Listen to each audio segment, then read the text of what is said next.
When you see the stats, this dude is absolutely ridiculously crazy and very, very technical. But without further ado, let's get down to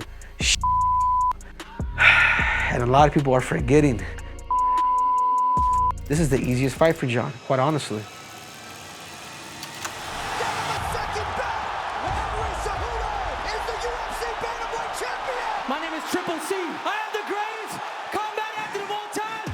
What's up, everybody? Welcome to this episode of Breaking Down the Greatest of All Time. Yup, that's right. I'm talking about Jon Jones. On this episode, we are previewing what is it that Jon Jones, if he's able to come together with the UFC, and if they're able to shake hands and make a deal, what is it that he wants, and what is it that the actual UFC wants? So I am breaking that down, and this episode wouldn't be possible without our sponsor. Yup, that's right. I'm talking about Tops. Again, guys, whether you hate them or you love them, you can make a whole lot of money off of them. So you guys make sure to go get their trading cards at tops.com.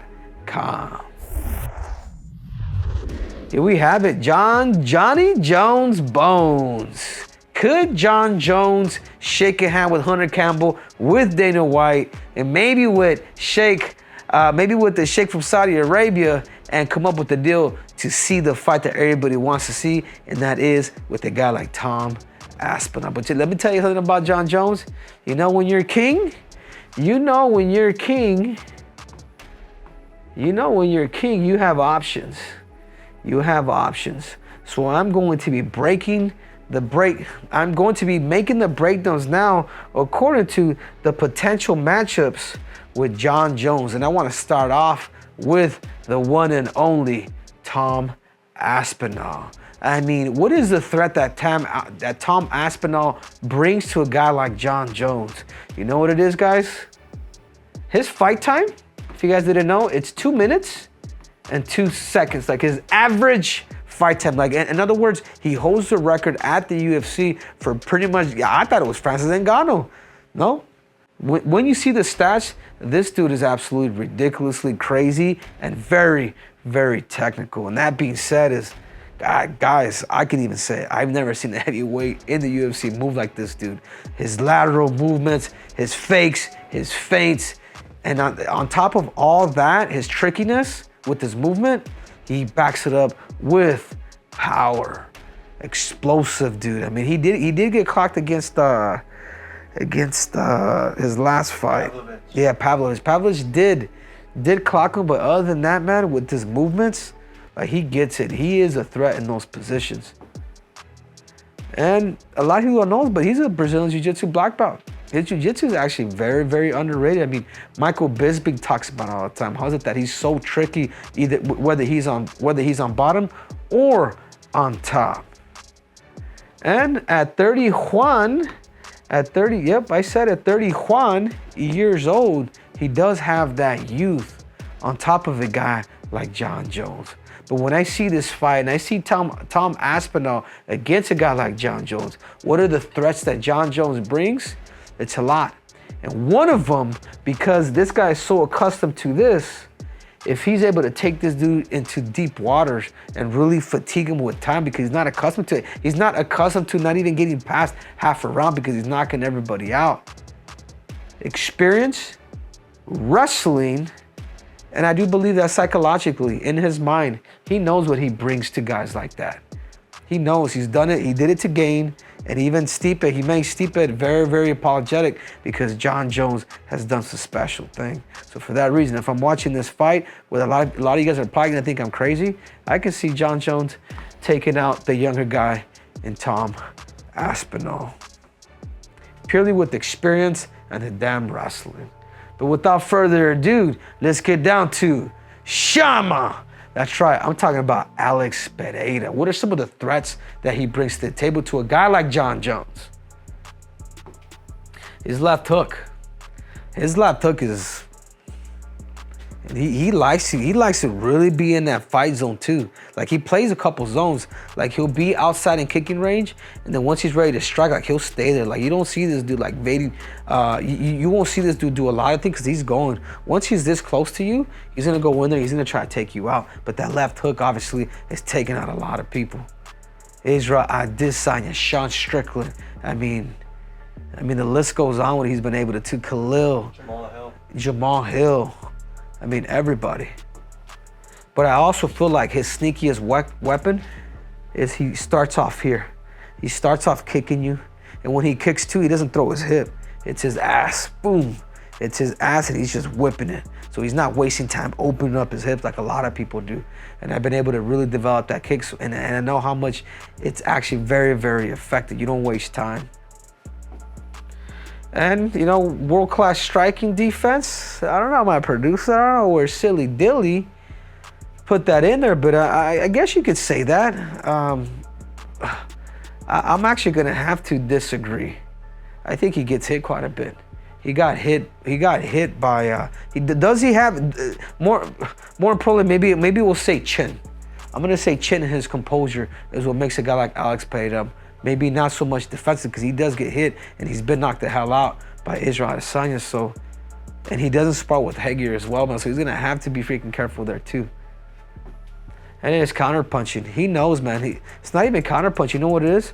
He has a great ability of anticipation. Of anticipating the movement right before you go, boom, he's beating you to the punch and literally taking you out. So how do I match these two guys up? This is the easiest fight for Jon, quite honestly.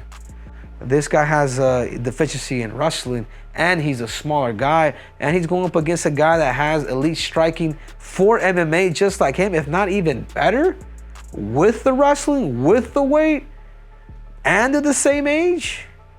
I think I have Jones at whatever the hell he wants to do.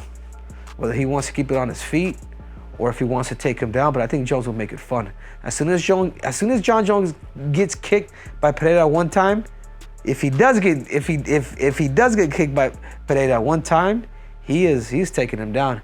And that's it. That's the fight. If you guys want to know. And a lot of people are forgetting Francis Ngannou. Francis has knocked out everybody. I think out of everybody, when it comes to power, I think Tam Aspinall is probably the closest thing, but even then, he's got more power than anybody in the UFC. In the history of the UFC, like, he touches you and think, he's knocked everybody the hell out. And notice guys, I did not put just power, I put thunderous power. And this is another thing that people need to realize with Francis. He wrestles. We saw it in his last fight against Pereira. Wrestling. We saw it against Cyril Gane. He used his wrestling to eventually end up winning that fifth round. It's underrated, and what they're doing, the fact that Francis has been able to evolve and really bring that in, where he was just heavy here, and we never saw him level change. So now him level changing and taking people down, that makes this dude dangerous. And not just that, he's fought Stipe, he's fought Anthony Joshua, Tyson Fury, Derek Lewis. He's fought the who's at the heavyweight division that he does bring a wealth of knowledge to the game, particularly for the heavyweights. And we got to give him credit here. He's been able to really adjust in the fight. He's gone 5 rounds with people. This is something that Tom hasn't gone. So if he does fight a guy like Jon, like this dude can go 5 rounds, and for a heavyweight, that's a lot of weight. But because of his high fight IQ and the ability to adjust and use takedowns, Francis has gone so much better. But again, he's going up against Jon Jones. He doesn't kick that much. He can press, use those side kicks, how he intimidates everybody. Bring in the wrestling. Could a guy like Francis Ngannou also, because he's also accustomed to knocking people the hell out so quick, does he have that threshold to also go with a guy like Jon, who was really able to really pick Stipe apart like you wouldn't believe? You talk about putting on a damn clinic, chopping somebody down and breaking somebody down. I just feel like his striking and his wrestling is also too damn much. I really do. I can see Jon Jones actually getting an actual finish from Francis. He just has to be careful with these. Out of everybody, and particularly with Francis, obviously Aspinall too, but out of everybody, out of those 3, he's got to be more careful with Francis more than anybody. So which of these 3 guys has the best chance of beating Johnny Bones Jones? Yeah, so here we have it. So my producer just asked me, Dilly Rush, he just asked me who has the best chances of beating a guy like Jon Jones. It is this guy. His movements, he's a big heavyweight. His fakes, his feints, he does produce power. But if I'm Jon Jones and I'm looking at the whole landscape, and if I was to fight all 3 of them, how would I do it? I'd go here. I'd go 1, I'd fight him first. You know, champ versus champ. They can do the whole thing. I think you can really bribe Dana. It's just a matter of time before Dana caves in and gives in. I think we all know that, right? I'd go here. Then I'd go here because this guy's not in the UFC just yet. And then once Jon Jones is able to beat him, start negotiating and create a crazy fight with a guy like Francis Ngannou. And it could be, and at that time, I do believe that Francis could be a free agent, or maybe a collaboration of PFL versus the UFC. And I feel like the UFC would bet the house on this dude.